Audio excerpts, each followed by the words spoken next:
रहे सवाल के अंतर्गत एक रेखाखंड है जिसके दोनों सिरों के निर्देशांक हमें दे रखे हैं 4, -1 और दूसरे का है -2, -3। इस रेखाखंड को हमें बराबर 3 भागों में बांटना है। ठीक है, बराबर 3 भागों में बांटने के लिए हमें इसको 2 जगह से कट करना होगा। जैसे कि माना कि एक बिंदु ये और दूसरा बिंदु ये, जैसे हम दो जगह से हम इसको काटते हैं, ये तीन भागों में बट जाता है। माना कि ये तीनों भाग बराबर हैं, तब अगर बराबर भाग होंगे ये तीनों, तो तीनों के अनुपात होंगे 1, 1, 1। ठीक है, मान लेते हैं इस बिंदु के निर्देशांक हैं x, y। इस बिंदु को हम a बिंदु कहेंगे और इसको हम b बिंदु कहते हैं। तो इसको हम मान लेते हैं ये हमारा बिंदु है P और ये हमारा बिंदु है Q, और इसके निर्देशांक हमें मानने हैं t मान लेते हैं। ठीक है, इतना करने के बाद देखो, ध्यान से देखना, हमें एक फॉर्मूला पता है कि किसी भी रेखाखंड को अगर कोई बिंदु 2 भागों में बांट रहा है तो किसी न किसी अनुपात में वो काट रहा होगा।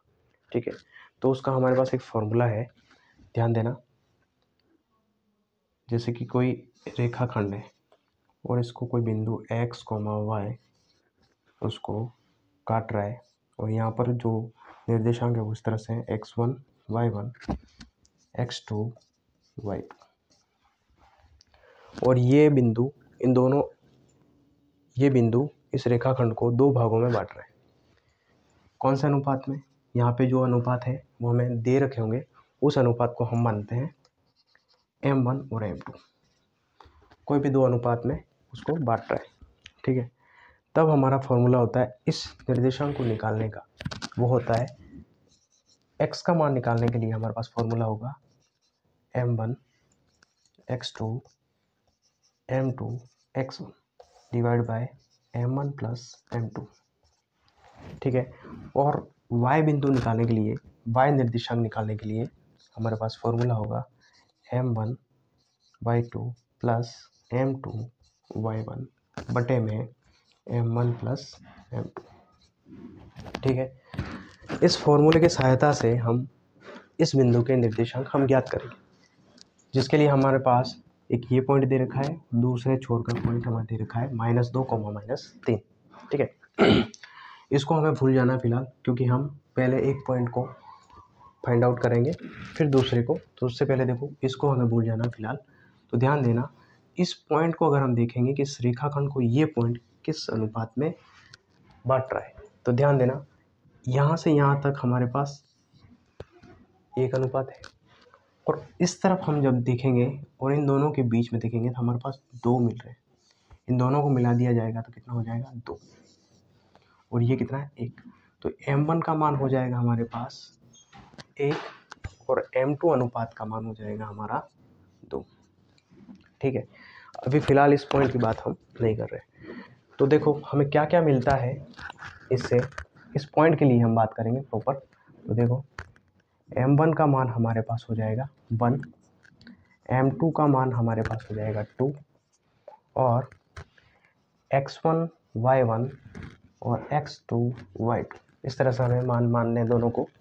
तो x1 का मान मिल जाएगा हमें 4, और y1 का मिल जाएगा -1, x2 का मान हो जाएगा -2, और y2 का मान हो जाएगा -3।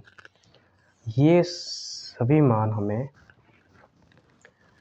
इस फॉर्मूले में रखना है, जिससे हमें इस x का मान मिल जाएगा इससे, और y का मान मिल जाएगा इससे।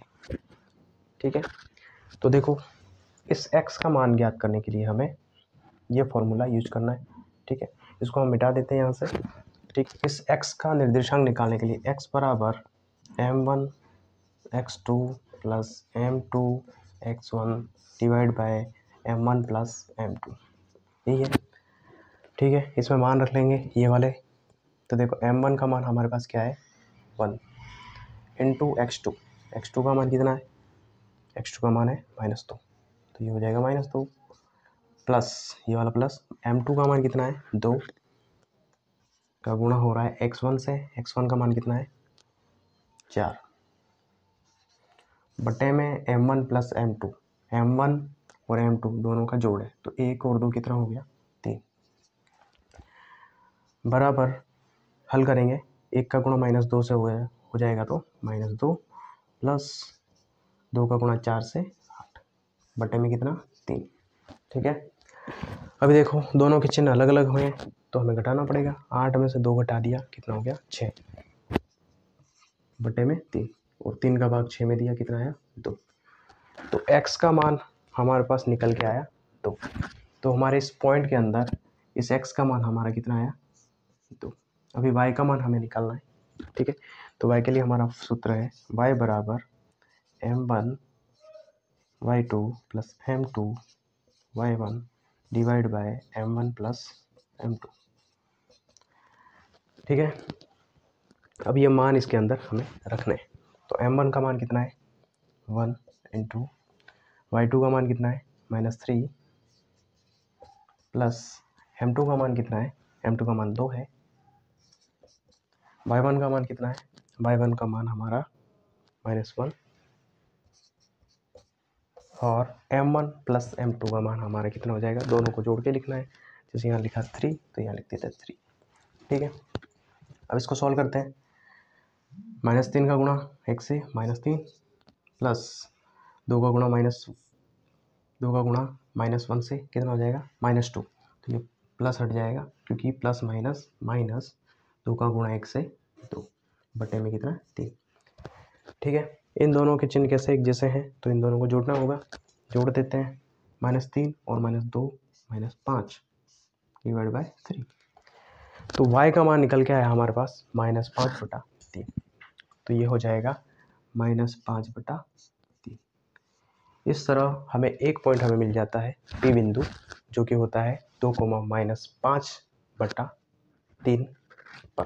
ठीक है, इसी तरह से अब हमें ये वाला पॉइंट फाइंड आउट करना है जिसके अंदर हम इसको भूल जाएंगे।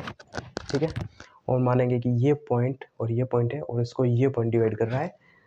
यहाँ पर देखो 1 1 इधर हो जाएगा 2 और इधर हो जाएगा 1 अनुपात, इधर अनुपात हो जाएगा 2 इधर हो जाएगा 1 और ये पॉइंट इसको डिवाइड कर रहा है यहाँ से। तो यहाँ पर क्या हो जाएगा इस सवाल के अंदर m1 का मान तो हो जाएगा 2 और m2 का मान हो जाएगा 1। बाकी पूरी प्रोसेस ऐसे ही हमें करनी। ठीक है, मतलब यहाँ पर मान जो है m का मान तो हो जाएगा 2 और m2 का मान हो जाएगा 1। ठीक है, बाकी पूरा प्रोसेस ऐसा ही रहेगा और इस प्रकार हमें x और y के मान जैसे यहाँ निकाले, जैसे यहाँ पर s, t का मान हमें निकालना है। ठीक है, इसको करने का एक और तरीका है इसी सवाल को, अगर हम इसको भूल जाएं और सिर्फ इस पॉइंट को और इस पॉइंट को ही लें तब हम इस पॉइंट को हम मान लेंगे x1 y1 और इसको मान लेंगे x2 y2 और ये जो बिंदु हो जाएगा 1,1 के बीच वाला। ठीक है, मतलब 1 m1 का मान है, m2 का मान भी 1 है। इसका मतलब ये जो बिंदु है इन दोनों बिंदुओं के मध्य का बिंदु है। ठीक है, मध्य का बिंदु होता है तब हमें सूत्र यूज करना है। इसके अंदर देखो m1 m2 इनका मान क्या हो जाएगा 1 1 हो जाएगा। जैसे 1 1 हो जाता है तो x का फॉर्मूला बन जाता है x2 plus x1 divide by 2 और y का बन जाता है y1 plus y2 divide by 2। ठीक है, थैंक यू।